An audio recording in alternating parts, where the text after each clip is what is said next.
Well, I actually just found out about it when I was walking up to the podium. I ain't really digested enough, but it's typical of him. I mean, I'm not surprised. It's typical of him, and I don't know. I mean,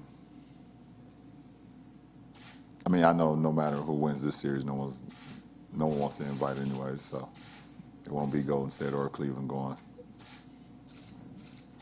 Any thoughts on the stand the black players made?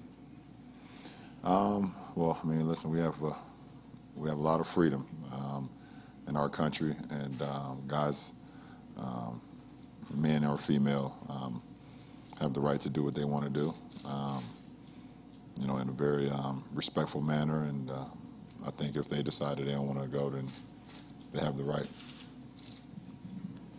Tim, on the aisle on the left. Bron, right behind Mark. To follow up on that, I mean, the Pats sent half their team, and then Steph came out and said that he didn't have any interest in going, and then you supported Steph on Twitter, I remember. And does it surprise you that the divide just seems to be growing right now, even after more than a year of this discourse, that it seems like that it's just the gap is widening instead of any bridge being found?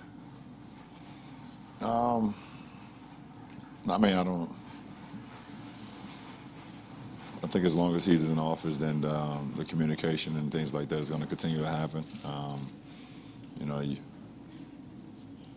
It's a lot of things that we believe in as Americans that we don't feel, that he's for.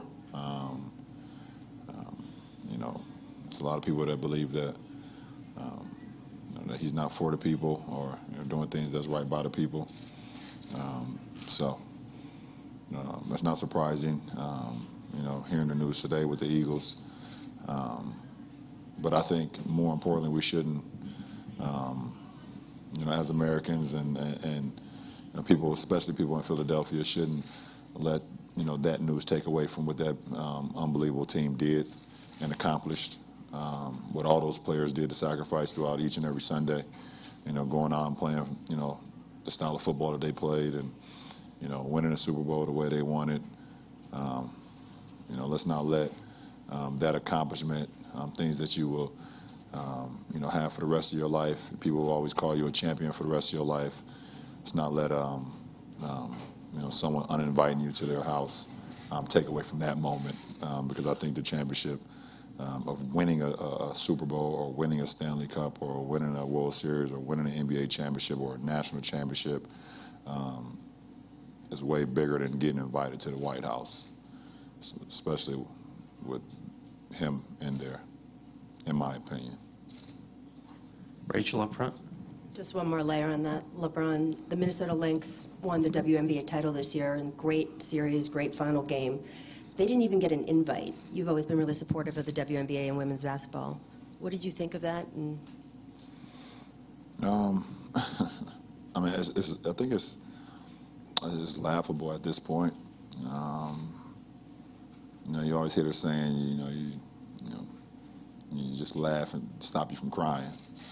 And I think that's a lot of the instances that's going on as far as, outside of the sports world. But we know how important sports is to our country, and how it continues to, bring people together,